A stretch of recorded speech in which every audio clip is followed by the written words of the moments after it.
Reaction to Lanz and Precht, View from Silicon Valley. Die Episode ist linked in the show notes. Der Titel: Wie die USA unter Trump in eine Kulturrevolution stürzen. Just for new listeners, we talk a lot about all kinds of different things at this podcast. I personally, I'm a German-speaking person, so I follow what's going on in Europe, in particular in Germany. We're based here in Silicon Valley, and this podcast is an English-speaking podcast. So apologies for people who have a bit of a language confusion here. We're going to do this in English, although it's a reaction to a German-speaking podcast. And I think this particular episodes that we talk about sometimes, the Lanz and Precht episodes, are very interesting, in my opinion, because they reflect a very good, I think they're a good sort of summary of the European landscape, the European media landscape, the European elite thinking, which is, depicts itself in what the media is writing about and talking about. But it's still moderate enough, so it's not extreme like maybe other types of media, particularly in the US. If you take something like MSNBC or in the New York Times, I think they're a bit more moderate, because what I appreciate about both of them is they try to embed themselves in a cultural and intellectual history or background. So they're not just sort of shooting from the hip emotionally because of their political conviction. They try to be balanced. So in this case, they're maybe let me lay out their views the way I see it, and then the reaction. So the way I see their views is that they're they are living in a world mentally where they would like to see liberal democracy proliferating around the world, particularly in Europe, but also here in the US and elsewhere, where the rule of law is given, where people are free to live within the confines of the law, where people are tolerant with each other, where there is enough movement of capital and people, so everybody has the opportunity to live, work, and make money and spend money where they would like to. So something that I almost, exclusively abide to as well. Now, I don't agree with their approach for various reasons, and this is exactly the reaction. So let me start with where I think they're right, then let me start where I think they're wrong, and then let me put my thoughts on why I think they're wrong and what the hope is here. Because again, I start this episode hoping to clarify that I'm on their side. I'm not a fascist or a communist or any of those things. I was raised, I grew up in Switzerland, and I have a big admiration for that country, for its freedom and its bureaucracy. And this is part of the gist of this episode. So what they're saying in this episode is that Trump's election and subsequent rule that he, after he took over on January 20th, has been labeled by some people like tech fascism, like mafia dictatorship, or mafia democracy, maybe a better word. So they're using a lot of strong words for what's going on, and I think, and what they're doing, also what Doge is doing, and what Musk is doing, and that's why there's such an uproar against Musk and Tesla. They're literally undermining the bureaucracy of the state. So they're cutting down the bureaucracy, which, by the way, is something they ran on. In particular, if you remember Vivek Ramaswamy, who was very vocal about this and who was running for Trump, with Trump in the election. So this was advertised. This is not a shock to the system. I think what people didn't expect here in the US and also in Europe is that actually it's going to be done. Now, what the gentlemen in the episode are attacking is this particular approach. So they're saying this can't be done. You can't go after the bureaucracy. They're saying bureaucracy is some sort of semi-artificial intelligence. The purpose of the bureaucracy is to act like a machine, like a Personifizierte Gerechtigkeitsmaschinen, for example. So personified machines of justice execution, or prevent arbitrary decision making. Like bureaucracy has its value, and I agree with that. I agree with the fact that Trump is undermining bureaucracy. I agree also with their statement that there's a cultural revolution happening in the United States. I agree with all these things, actually. Where I disagree is that I think it's a good thing, and they're saying it's a bad thing. And here's one of the things that they're saying, which I think really sparked my mind. It's actually an interesting way to look at it. So they're upset that young people, 20-somethings, working for Doge, go around and fire bureaucrats, and which is another truth. That's true. And I think that's actually a very symbolic way to look at things, because what the purpose of Trump is, and here's where I see this whole Trump thing, and that's why I support it. The purpose of this thing is really to give young people their future back. And I want to go back 20 years or so, back to the Bush 2 years, when I was still young, let's say, and I thought, they're taking my future away from me. What I mean by that is that what the Trump administration calls the neocons, which started with Republicans, so this is not just a Democrat problem, is now culminating in a cultural revolution against this undermining of the future. So it is actually the young who suffer the most. What I mean with that is there's a very simple way to look at this. You look at our national debt, $40 trillion, $40 billion for those in Europe. We have a problem, billions and trillions in translation. And that is something that the young have to burden, right? That's not something that people in my age and older have to burden, because just given the biological expectation of life and things like that, we're probably not going to have to deal with this. It's the young. So it's them who are taking back their future. They are going after the bureaucracy. Now, what Lanz and Precht are rightfully questioning is, why go after those bureaucrats? What have they done? Well, what they've done over the last two and a half decades, at least, if maybe it started with Clinton or whatever, it doesn't matter. What they've done is they've become the fourth power in the state, an unelected fourth power in the state. So let's take some of the words that they used in their episode. For example, Verhinderung der Willkür, preventing arbitrary decision-making. Well, that's exactly what bureaucracy is doing now. Let's take semi-artificial intelligence, which I think is actually an interesting way to look at bureaucracy. Think of it like an automaton, like a machine that is supposed to execute based on the rules and regulations that it's subject to. And the way a liberal democracy is supposed to work is we vote for a president and a legislative chamber. They make the laws, the president executes, and the bureaucracy actually executes on the ground, right? They actually do what they're supposed to do. And what has happened in the United States over the last 2.5 decades, at least, if not more, that this apparatus has taken over its own life. They do what they want. And this goes way back to Eisenhower.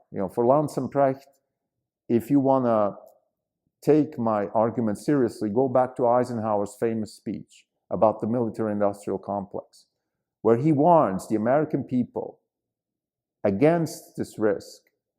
And I just want to, this is a tangent, but this is an important tangent.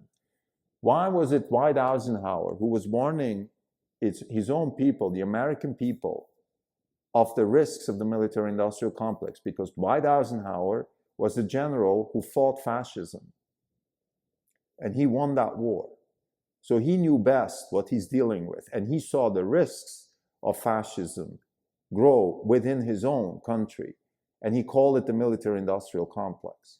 And what happened since then, and in particular since the neocons took over this country, again, starting with the Bush and then Obama and Biden, with an interlude of Trump 1, which was the first attempt to get rid of these neocons, what happened is that the military-industrial complex morphed into a public health industrial complex, morphed into an academic industrial complex, and so on and so forth. What happened is that the bureaucracy in the United States took over and hijacked this country.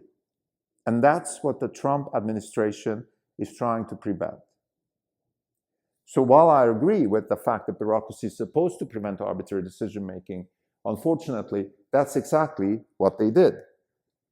They made arbitrary decisions. And one of the most famous episodes of that is when the California Coastal Commission, which is a bureaucratic institution here in California that is supposed to protect our coasts, denied SpaceX liftoff rights from the Vandenberg, space port in Santa Barbara because of Musk's political views. That is arbitrary decision-making. Or Norway, or actually no, Germany, maybe that's a better example. In Germany, cars are bought through corporates.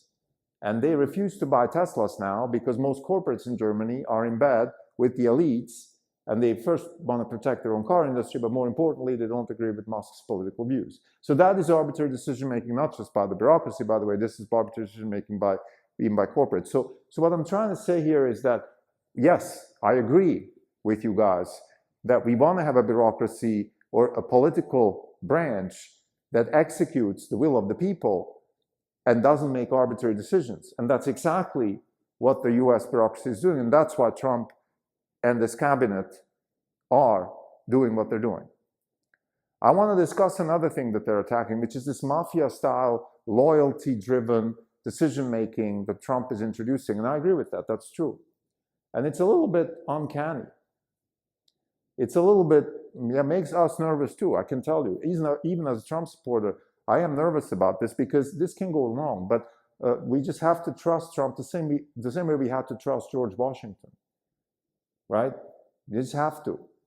And I think the Europeans don't have a history, at least not in the most recent history, maybe the last couple of hundred years, where they were actually led by people who did the right thing. Because most of the times Europeans were led by people, when you gave them too much power, they went crazy, whether it's Napoleon or Hitler or Stalin. So we don't have that kind of history in Europe, but we have it here. You know, George Washington had the ability to become a king, had the ability to become a dictator, and he didn't do it. So this is a hope. I understand I understand the nervousness of the Europeans. I understand the fact that they think that this mafia-style capitalism that we have right now here in the United States with Trump could go wrong. I understand why this fear is there, but we don't have a choice. If you want to reform institutions, and by the way, here's another thing. I 100% agree with Lanz and Precht that institutions are key. I was actually raised academically at the University of Zurich under Professor Frey and others who are institutional economists. And I went to Chicago later on, got my master's there. So I definitely understand what institutions mean and how important they are for an economy. So I'm on board. But what do you do when the institutions go wrong? What do you do when we have lawfare all over the country, when the judicial system is using its power to do political stuff? What do you do when, again, bureaucrats make decisions, when the California Coastal Commission, whose job is to protect our coasts, is denying a liftoff for SpaceX, which, by the way, probably brings up a satellite up there which helps protect the coast or helps predict the climate or do climate research or whatever. So what if they do this for political reason? How do you reform that? Well, there isn't much more you can do than to bring in a person like Trump, a strong person with loyalty ties to his cabinet and the people under him, and then they execute. So we have to trust that. So again, I agree with the nervousness of Europeans, but I urge people in Europe just to think about the fact that maybe this could go right too. And again, I am embedded in the democratic and intellectual culture of Switzerland, so I have experienced the country where actually bureaucracy works. So it's doable. And I think what we're trying to achieve here is to restate something that is similar to what Switzerland has at scale. Let me say a few things about Elon Musk. As a disclaimer, we here at Orange Capital Partners, we run this podcast, the Not Even Wrong podcast, and the purpose of this podcast is to give people a sense of what it feels like to run a hedge fund. So we're certainly not in the business to have political commentary or things like that, but we do it because, as we said many times on this podcast, running a hedge fund is, you're in the knowledge business, and it's useful to think about science and politics and sociology and all these things, and combine it into a coherent worldview that then translates into investment. So that's why we think that it's worth doing these exercises, whether it's commenting on a podcast, or whether it's commenting on a book, or whether it's actually reading or writing a book. We do all of these things above. So commenting on this political situation now in the US from a perspective of an investor, we have a large position in Tesla, so we are biased, and I want to just put this as a disclaimer. The way we see Elon Musk's position in this whole thing is that Elon Musk has a couple of goals, which he stated very clearly in his missions for his companies. One of them is to make the human species interplanetary, and the other is to help humanity transition to sustainable energy and transport. So in order to achieve that, he needs an efficient government. And by the way, he's seen how that works in China. And he wants to remain in the US. He doesn't want to move his companies to China because for various reasons. But he also saw that we can't compete with China if we don't streamline our bureaucracy. So that's, in my opinion, the main reason why he's actually doing whatever he's doing. On top of that, I think he has 14 kids by now, I believe. So he is certainly interested in the future of humanity, particularly because he has kids. Like anybody who has kids has to have an interest in the future. And he has many of them. So he's really trying to restore some sort of positive future for our next generations, which in my opinion is the main purpose of capitalism and the main purpose of any kind of adult that walks around on the face of this earth. It is to make sure that her future and the future of her kids is safeguarded. So that's just an opinion that we have and we share with Elon Musk. So what is he trying to achieve with Doge in particular is reform the US government so it can be strong, and it can be strong for economic power inside the country and also military power inside and outside. That's the key. And when I say inside, I mean we have domestic terrorism now against Tesla, but also against other institutions in our country. We have to reform a lot of stuff in this country to become strong again. And that's why he's doing this. So that's why we're on board with this. And we see the risk. We see the risk that there could be arbitrary decision making. We see the risk that there could be maybe also people sold short on this that don't deserve to be sold short. Maybe a bureaucrat here and there gets fired and she shouldn't be fired and all of that. I agree with that. But on aggregate, as a whole, we're much better off reforming this whole thing than letting the Chinese take over. This is simply the way we see it. And by the way, from a military perspective, the only thing that works in the context of the military is strength. There's no other language that people like Putin or Xi Jinping or you name the dictator of tomorrow understand. Now, the way we understand strength here in the United States is strength with a strong probability of winning. And the way we're fighting wars right now is not, just look at the Ukraine. This war can't be won. So the only way we can win the war of the future is by investing heavily in tech, investing heavily in the future of our generation, of the next generations, to educate them in a way so they can be effective on the battlefield and also behind the computer. Now, let me just finish this episode with a couple of things that we suggest need to be done, that are being done by Doge, and maybe explain why they're being done. Take one of the things that a lot of people criticize, which is Doge is cutting science research, right? And I think they actually don't talk about this in this episode, Lanz, Precht, but I'm sure they would agree with most academics that say, oh, it's so bad, how dare they cut academic research? Academic research is the backbone of Western democracies, etc., etc. Well, we disagree. First and foremost, we believe that the academic industrial complex, particularly in the United States, is overboard. It's the most corrupt institution, and what we mean with that is it's actually the worst outburst of cancer that our society has. Here's why. First, let me start with what's going on and then why we think it's so bad. So what's going on is that basically most of our universities, particularly the top universities, the top 20 universities in the United States, are all heavily, heavily funded by the government. A lot of research goes into medical stuff, immunology, cancer research, all of these things. Now, what is the return on investment of, let's say, immunology, right? I think we all agree that the way COVID was handled wasn't exactly strong. So if we take all the billions that are being invested in immunology, and then we have this disaster that COVID was on every which way, whether it's the people walking around with masks for years, or lockdowns, or even worse, people actually dying en masse because we couldn't do anything about it, and then potentially also dying because actually academic research from the United States has created this gain of function research that led to COVID. So it's just a disaster on every front. If we take cancer research, right?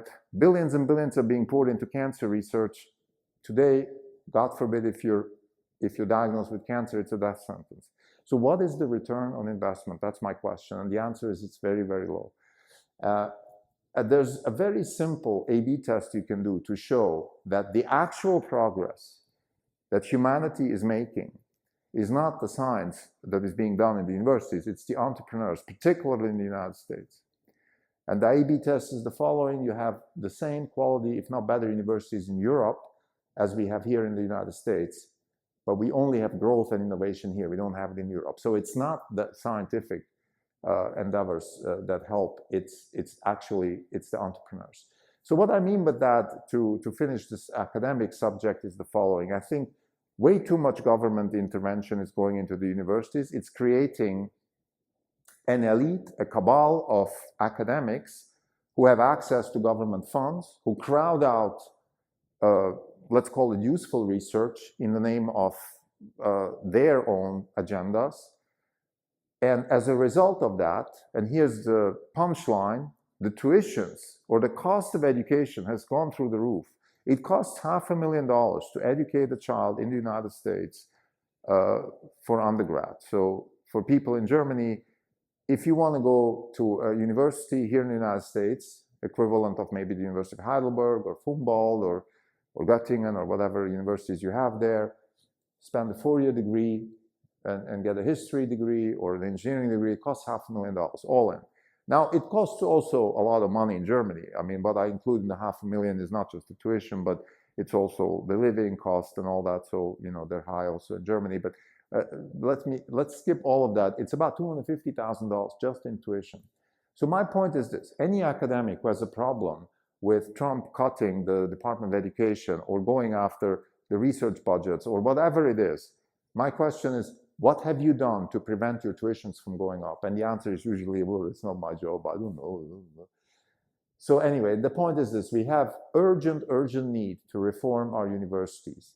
I'm sorry for this tangent, maybe for people who are interested in the reaction to Lanz and Precht. Maybe I'm now really going out on a limb here, explaining things that are not directly related to the episode, but I think it is simply because fundamentally the problem is, again, bureaucracy has gone out of control. We need to stop our institutions from overreaching their power, and the universities are a good example. What we need is less government intervention and more private funding. I am pretty sure if you cut all the government funding of universities tomorrow, that very quickly money will flow back to where it should be flowing, in research in technology, science.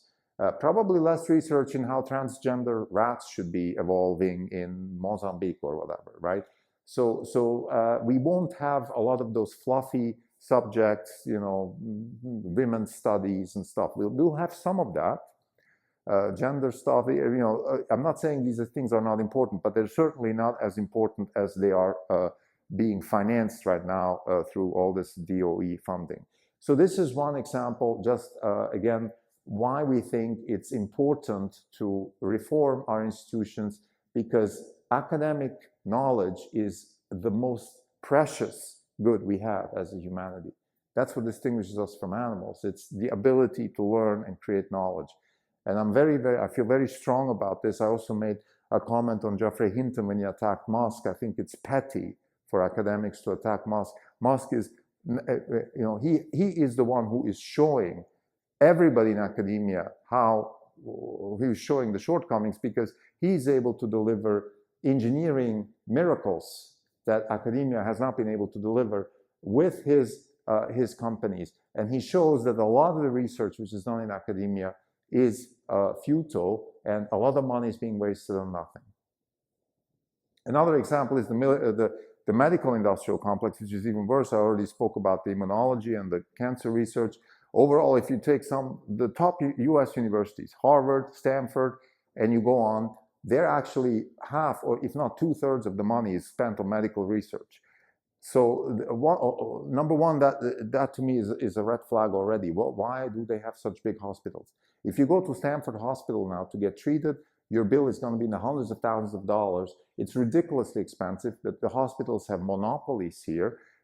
It's terrible the way the costs explosion is driving the budget deficit. It's a disaster from a Medicare and Medicaid perspective, which is our version of the healthcare system that we have here, and you have the same over there in Germany, and Switzerland has every Western country has some sort of healthcare system, and they're all in the same boat.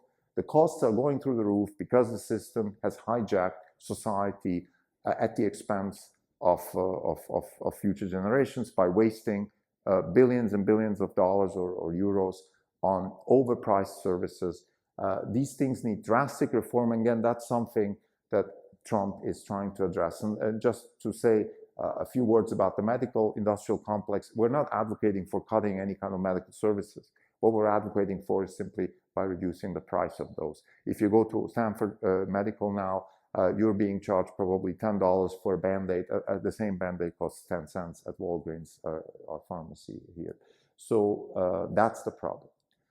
So to summarize, again, this reaction to the Lanz and Precht podcast, I just want to say a few things. I want to maybe calm down a little bit, people. It's not so bad. I think what Trump's doing is actually really good.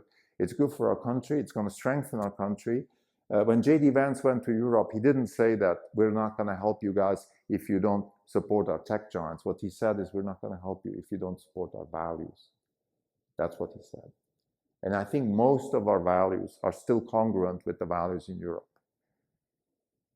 So for genuinely, for genuine Democrats, and I say Democrats with a small d, I think. Small d means not a political party, but people who believe in democracy, right? For genuine people who believe in democracy, you don't need to worry about Trump. Yes, it sounds a little bit scary the way he's doing this, but it is absolutely necessary, because if we don't reform our country here in the United States, this country will collapse.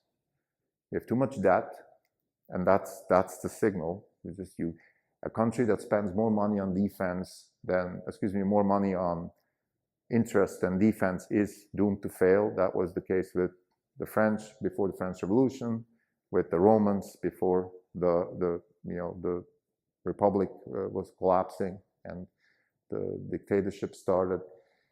That's just how it is.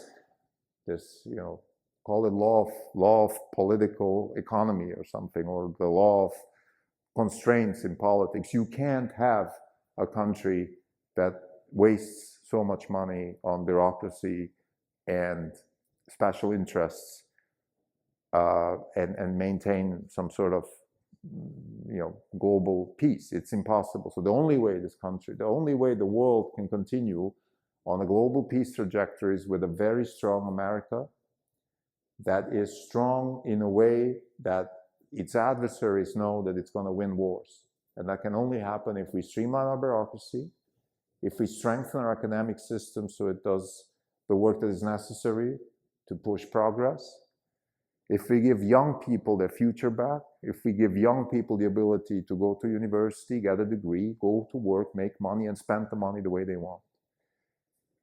That creates innovation, that creates prosperity, and that's the goal of the Trump administration, and that's the goal of all the people that work for the Trump administration. So again, I hope I can maybe soothe some of the fears, and I also want to encourage people in Europe to to hope to jump on this bandwagon. Whether you want to call this, this has nothing to do with which party you want to vote for. It's more of a mental adjustment towards getting a sustainable future and strength so you can deter your adversaries, whether they're from the inside or the outside. Thank you.